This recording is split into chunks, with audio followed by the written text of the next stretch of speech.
తెలుగు రాష్ట్రాల్లో betting apps case సంచలనంగా మారిన సంగతి తెలిసిందే.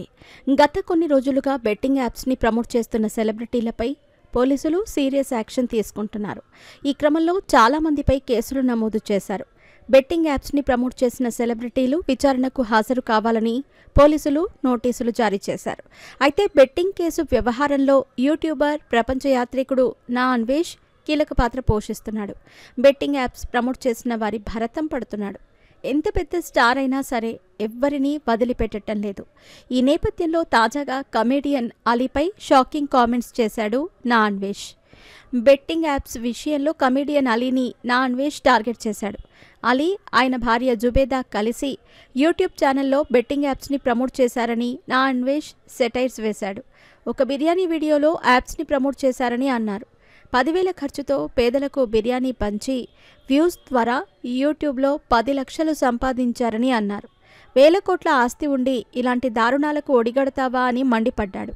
రంజాన్ మాసంలో బెట్టింగ్ యాప్స్ని ప్రమోట్ చేయటం కరెక్టేనా?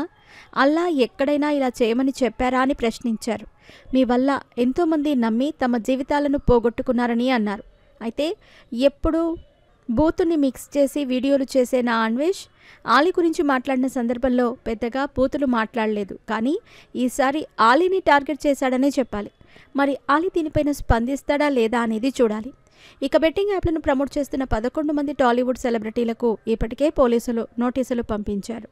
ఈ లిస్టులో రానా దగ్గుపాటి, మంచు లక్ష్మి, విజయ్ దేవరకొండ, ప్రకాష్ రాజ్, ప్రణీత, శ్రీముఖి, రీతు చౌదరి, యాంకర్ శ్యామల, అనన్య నాగళ్ళ తదితరులపై కేసు నమోదు చేశారు పోలీసులు. సోషల్ మీడియా ఇన్ఫ్లుయెన్సర్లలో నీతు అగర్వాల్, విష్ణుప్రియ, వర్షిణి, సిరి హనుమంతు, వసంతి కృష్ణన్, శోభా శెట్టి, అమృత చౌదరి, నయని పావని, నేహా పఠాన్, పద్మావతి, పండు, ఇమ్రాన్ ఖాన్, హర్ష సాయి, భయ్యా సన్నీ యాదవ్, టేస్టీ తేజ, బండారు సుప్రీత వంటి వారి పేర్లు కూడా ఈ కేసులో ఉన్నాయి. ఇప్పటికే రీతు చౌదరి, యాంకర్ విష్ణుప్రియ, యాంకర్ శ్యామల పోలీసుల ఎదుట విచారణకు హాజరయ్యారు. ఇప్పుడు ఈ లిస్టులో అలీని కూడా చేర్చాడు నా అన్వేష్. మరి ఆలీ వ్యవహారం ఎక్కడి వరకు వెళుతుందో చూడాలి.